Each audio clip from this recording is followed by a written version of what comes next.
So sometimes we got to do stuff like walk the dog. Today I'm walking Marla. How you doing, honey? Thought I'd walk the dog and also talk to you about the things that, that you have to know when you're here in San Diego for budgetary reasons, and that's the cost of living. So in this video, I'm just going to kind of cover and pinpoint the things that my family and I are involved with, pay for, have to budget, and let me know below what I missed in the comments, or maybe that you want to know what's up to date on what's going on right now. But first things first, even though I'm wearing a jacket right now, the sun's coming out just on time. We pay the sunshine tax here. And that's a nice way of saying it's expensive, but it's sunny often.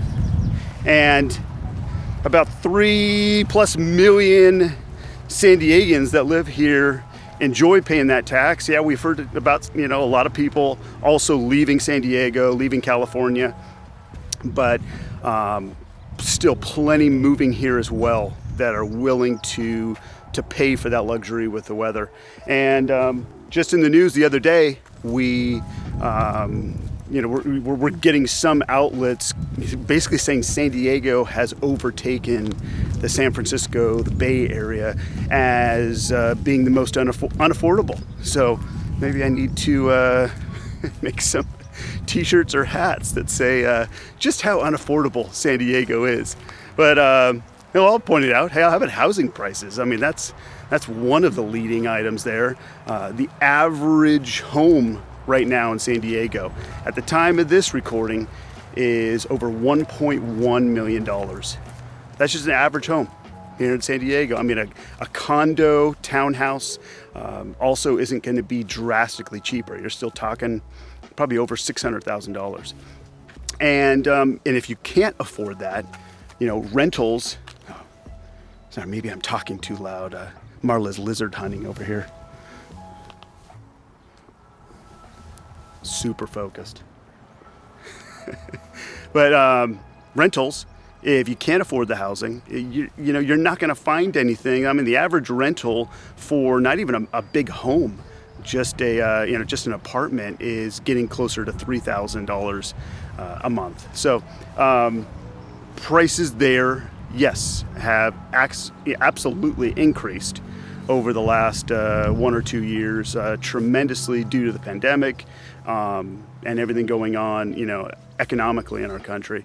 And then so has, I want to say utilities have as well. I just think more people are living at home and actually spending more time and energy, and that's why utility bills have increased. So for example, our family of 4, with my wife and I spending a lot more time working from home over the last couple years, we're easily looking at $500 a month. And what used to be a $150 electric bill at times has jumped to $250. Even when we needed to use a lot of AC, or we're using a lot of the furnace, during the holidays. We're jumping up into the 400s. So for people that use a ton of AC and have a lot of people living and working at home, $500 a month is nothing. It can easily go above and beyond that. And gas prices and gas usage is fairly low. So is water to a degree, unless you have a lot of land and you're watering. But we water all of our plants and our yards, and we're still hovering around, $100 a month. So that's utilities. HOA fees, you'll see. I know we have HOAs all over the country. Some of those include trash, but if they don't include trash, you're really not spending more than about $50 a month here in this county as an average. Boy, you got to see what's going on here. Look at that tail shake. She'll just stare forever into these plants looking for lizards. Come on, Marla, let's keep on walking.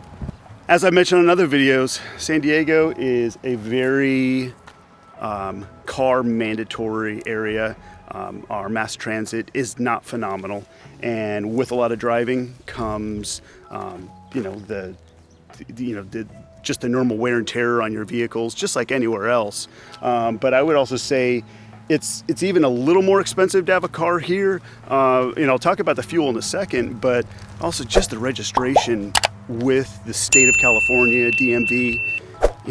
I have clients, family, friends where they continue to register their car out of state because our DMVs are sometimes 2-3 times as expensive for that registration each year.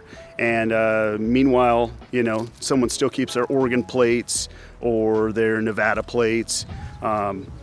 And as far as we're talking about jumping over state lines, how about you just drive across over to the Arizona border and gas prices drop $2? I mean, California probably has the most expensive gas prices out of the entire country, and we're always at least $2.50 more. My family in Dallas, Texas loves to rub it in our face. So does my family over on the East Coast. I mean, it's completely outrageous. Right now, at the time of this recording, we have everything going on over in Ukraine with Russia. Gas prices in LA just broke $7 a gallon. So it's outrageous. I know we're feeling it everywhere, but especially here in California, it's a whole new ball game as far as just the crazy amount that we're paying for fuel. The day-to-day groceries, they're going to be a little more. It just really depends. Produce sometimes, especially if it's local here, is not only year-round, but sometimes is a little more affordable. But as a whole, when I compare it to everyone else I know that that visits us and that bounces around between other places and here in California, there's no deals that are to be had here in the grocery store. I would say most of the time you're paying a little more than other places. And same would go with healthcare. I believe, I've read some data saying that California is like in the top 10 of the most expensive states, but I know that's been fluctuating, and depending on employers and what they're covering, that will vary, but definitely no deals there. And as far as we're talking about, taxes in the sense of what you're paying, locally here in San Diego, 7.75. I think that's where we're currently at. So almost 8% sales tax on anything you're paying. But it's nice to shed a little good news here for this area. The San Diego, as far as property taxes go, is relatively a deal compared to some other states. So we're looking at closer to 1 to maybe 1.5% at most for property taxes, and so there's a little silver lining there. But what you get with the sunshine tax, you pay the higher fees on everything I've talked about, but there is just a ton to do here in San Diego.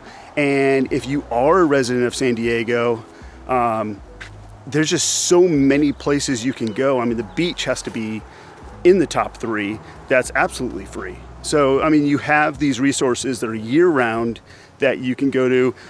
Here in our city, there's places like the Wild Animal Park, the zoo, that, I grew up as a little kid. There's tons of annual passes that are offered to locals. And that could be, like I said, the zoo. It could be Legoland up in North County. It could be, the museums over at Balboa Park. So there's a ton of good deals where you're paying, $100, maybe a couple $100, but you have year-round family passes to these venues that I think are a really good deal if you're going to take advantage of it and you're going to spend a lot of time, taking the kids to it. Like I said, that's what I remember going with my brother when I was younger. We spent a ton of time. I guess they changed the name of the wild animal park. Now it's the safari park, but such a cool venue as a kid to go to. And there's just so many options to do stuff outside year round that that's why I think the sunshine tax absolutely, is worth it, at least for me. So let me know what I missed. I didn't dig deep into the day-to-day stuff like daycare, kids sports. Let me know what's important to you, and reach out so I can kind of keep you posted on exactly what is important for your budget. If you like this video, hit that subscribe button, tap that bell so you're notified each time I come out with a new one. And look forward to, maybe Marla won't be joining us next time, but look forward to shooting a new video soon.